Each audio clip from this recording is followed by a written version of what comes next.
მხარდაჭერა გაგვიწია სათემო განვითარების ცენტრმა, რომლის წარმომადგენელიც ახლა დღეს ესეთი გამოცემა, რომელიც იყო ძალიან საინტერესო. პერიოდის სიტყვით მინდა გითხრათ, რატომ მოგიწვიეთ და რა ყველგან რთველი იყო გამართული, მაგრამ ხილი და სარგებელი გორებს მხარდამჭერებს და მინდა თქვა ისიც, რომ ახალი აღმოჩენა.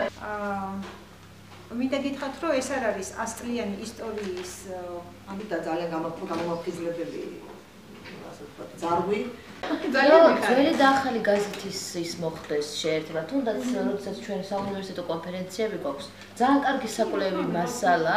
სტუდენტებისთვის ჩემის აზრით, გარდა იმისა, რომ შეიძლება შინაარსობრივი, მასალა მოიღონ ძალიან კარგი, არის დამატებითი უნარი ბიბლიოთეკაში და არქივში მუშაობის, რა. მუნიციპალიტეტის მერიასთან არსებული ახალგაზრდული საბჭო. უკვე დაახლოებით 5 თვეა ინტენსიური გამოფენა ეძღვნება ხმა კახეთის, ესეთი გამოცემა იყო კახეთის რეგიონში, რომელიც 100 წლის წინ გამოიცა და კვლევის პერიოდი მოიცავდა დაახლოებით 6 თვეს და მთლიანად სრულად იქნა შესწავლილი ამ გამოცემის შინაარსი. ძალიან მნიშვნელოვანი გამოფენა არის. გვინდა რომ ეს გამოფენა იყოს ახალგაზრდებისთვის ძალიან თვალნათელი, ჩართული არის ამაში თელავის სახელმწიფო უნივერსიტეტი, ასევე საჯარო სკოლის მოსწავლეებისთვისაც მოხდება ამ გამოფენის შეთავაზება და მე ვფიქრობ, რომ ეს ხელშეუწყობს იმას, რომ საზოგადოებამ და განსაკუთრებით ახალგაზრდებმა ბევრი იცოდნენ ჩვენი წარსულის შესახებ. დღევანდელ შეხვედრაზე მოწვეული არიან საზოგადოების კულტურული, ასე ვთქვათ, ორგანიზაციების, კულტურის სფეროში მოღვაწე ორგანიზაციების წარმომადგენლები, არასამთავრობო ორგანიზაციები და რიგითი დაინტერესებული ადამიანები, თელავის სახელმწიფო უნივერსიტეტის წარმომადგენლები, მათ შორის და ახალგაზრდები. მედია ცენტრთან კახეთი და გაზეთთან კახეთის ხმა თანამშრომლობთ უკვე 4-5 წელია. მე წარმოვადგენ ორგანიზაცია სათემო განვითარების ცენტრი, რომელიც აქტიურად მუშაობს კახეთში კულტურის პროგრამების განხორციელების მხრივ.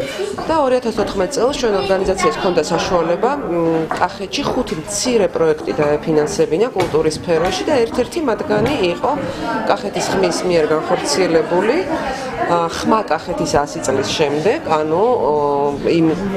ესე იგი კვლევითი პროექტი, რომელიც ითვალისწინებდა 100 წლის წინ გამომავალი გაზეთის, ასე ვთქვათ, მოძიებას და იქიდან საინტერესო კულტურის მხრივ, კულტურული ცხოვრების მხრივ საინტერესო მასალის ამოღებას. ეს იყო ეს ერთ-ერთი პროექტი, რომელიც პრეზენტაციაზეც დღეს ვიყავით და გარდა ამისა კიდევ რამდენიმე მცირე პროექტი კულტურის სფეროში დაფინანსდა, ძირითადად სიღნაღის მუნიციპალიტეტში, ერთი სოფელ კისისხევში. ამით დავასრულეთ 2019 წლის პროგრამა და ძალიან დიდი იმედი გვაქვს, რომ მომავალში გვექნება საშუალება ესეთი მცირედი დაფინანსებით მხარი დავუჭიროთ ადგილობრივ კულტურის პროექტების განხორციელებას, განსაკუთრებით სოფლების და თემის დონეზე. მე ვფიქრობ, ძალიან საინტერესო ინიციატივა იყო ქაბატონმა მაიამ ამ გაზეთის აღდგენის თვალსაზრისით, თუმცა მინდა გითხრათ, რომ ეს გაზეთი უკვე იყო აღდგენილი 92 წელს, 1992 წელს და მეც მონაწილეობდი ერთ-ერთი მონაწილე ვარ აი ამ გაზეთის აღდგენის პროცესის და მე რა თქმა უნდა გამოდიოდა კიდევაც სადღაცაც 2 წელიწადი იარსება.